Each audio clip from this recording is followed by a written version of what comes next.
آج ہم ایک بہت ہی گہرے اور دلچسپ تصور پر بات کرنے جا رہے ہیں: تعلق۔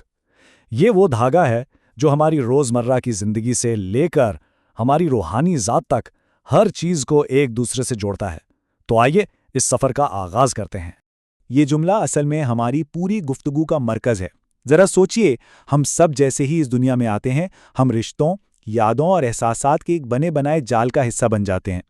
سچ تو یہ ہے کہ اس دنیا میں کوئی بھی کبھی مکمل طور پر اکیلا ہوتا ہی نہیں۔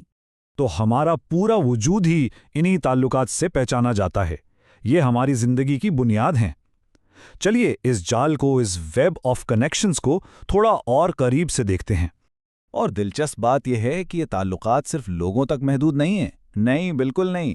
ہمارا رشتہ اپنی یادوں سے بھی ہے، اپنے گھر والوں سے تو ہے ہی، اور یہاں تک کہ ایک اعلیٰ طاقت سے بھی ہے۔ یہی سارے رشتے مل کر ہماری شخصیت بناتے ہیں، ہماری سوچ کو سمت دیتے ہیں اور ہماری روحانی حالت کی تشکیل کرتے ہیں۔ اچھا، تو شروعات کرتے ہیں اس جال کی سب سے باہر والی تہہ سے، یعنی وہ رشتے جو ہمیں صاف طور پر نظر آتے ہیں، ہماری بیرونی دنیا کے رشتے۔ بنیادی طور پر ہم ان رشتوں کو 3 دائروں میں دیکھ سکتے ہیں۔ پہلا ہے سوشل دائرہ، جس میں ہمارے دوست، استاد اور ساتھ کام کرنے والے لوگ ہیں۔ پھر آتا ہے خاندانی دائرہ، جو والدین اور رشتہ داروں پر مشتمل ہے۔ اور تیسرا، جو آج کل بہت اہم ہے، وہ ہے ڈیجیٹل دائرہ، جو ہمیں دنیا بھر کے لوگوں سے جوڑتا ہے۔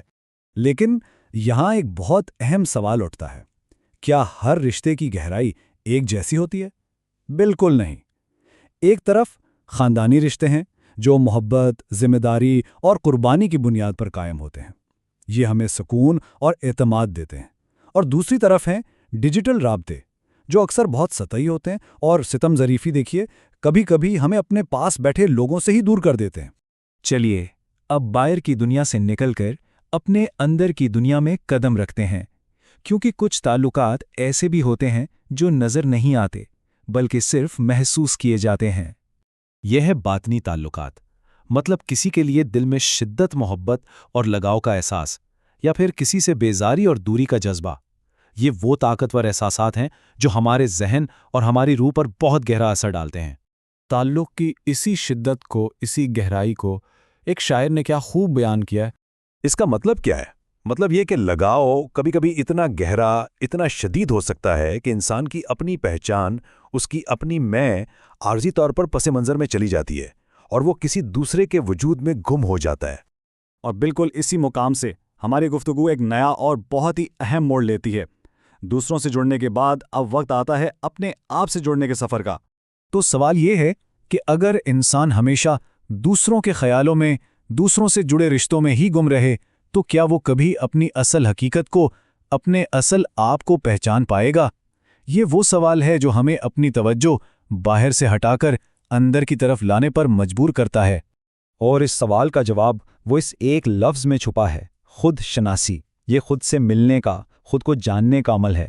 جب انسان تنہائی میں وقت گزار کر اپنی حقیقت کو، اپنے خیالات کو اور اپنی صلاحیتوں کو سمجھنے کی کوشش کرتا ہے۔ یہ جملہ مجھے میں سے ملنا ہے، یہ اس پورے سفر کا خلاصہ ہے۔ یہ صرف ایک خواہش نہیں بلکہ ایک اندرونی ضرورت ہے، اپنے اندر کے میں سے ملاقات کی ضرورت۔ تو یہ خود سے ملنے کا سفر ہے کیا؟ اس میں ہوتا کیا ہے؟ اس میں اپنے خیالات کا جائزہ لیا جاتا ہے، اپنی اصل صلاحیتوں کو سمجھا جاتا ہے، اپنی خوبیوں کو پہچانا جاتا ہے، اور ہاں، اپنی کمزوریوں کو بھی تسلیم کیا جاتا ہے، کیونکہ یہی شعور اپنی اصلاح کی طرف لے کر جاتا ہے۔ اب ہم اپنے آخری اور شاید سب سے ضروری حصے کی طرف آ رہے ہیں کہ سارے عمل کا حتمی مقصد کیا ہے؟ اصل کامیابی آخر ہے کیا؟ روحانی علم کا ایک بنیادی اصول ہے کہ جس نے اپنے آپ کو پہچان لیا، اس نے اپنے رب کو پہچان لیا۔ یعنی خود شناسی دراصل خدا شناسی کی طرف پہلا قدم ہے۔ اپنے وجود کو سمجھنا ہی اپنے بنانے والے کی حکمت کو سمجھنے کا دروازہ کھولتا ہے۔ اور یہاں آ کر پوری تصویر واضح ہو جاتی ہے۔ زندگی کے یہ تمام تعلقات، چاہے وہ انسانوں سے ہوں یا اپنے خیالات سے، یہ بے مقصد نہیں ہے۔ ان سب کا ایک ہی حتمی مقصد ہے: ہمیں خود شناسی اور روحانی بیداری کی طرف لے کر جانا۔ تو اتنے سارے دھاگے، اتنے سارے رشتے، لیکن منزل صرف ایک ہے، ایک ہی عظیم مقصد۔ تو پھر اصل کامیابی کیا ہوئی؟ اصل کامیابی دوسروں میں خود کو گم کر دینا نہیں، بلکہ خود کو جان کر اپنے رب سے جڑنا ہے۔ اور یہی وہ مرکزی تعلق ہے جو باقی تمام رشتوں کو معنی دیتا ہے اور ہماری زندگی کا حتمی مقصد ہے۔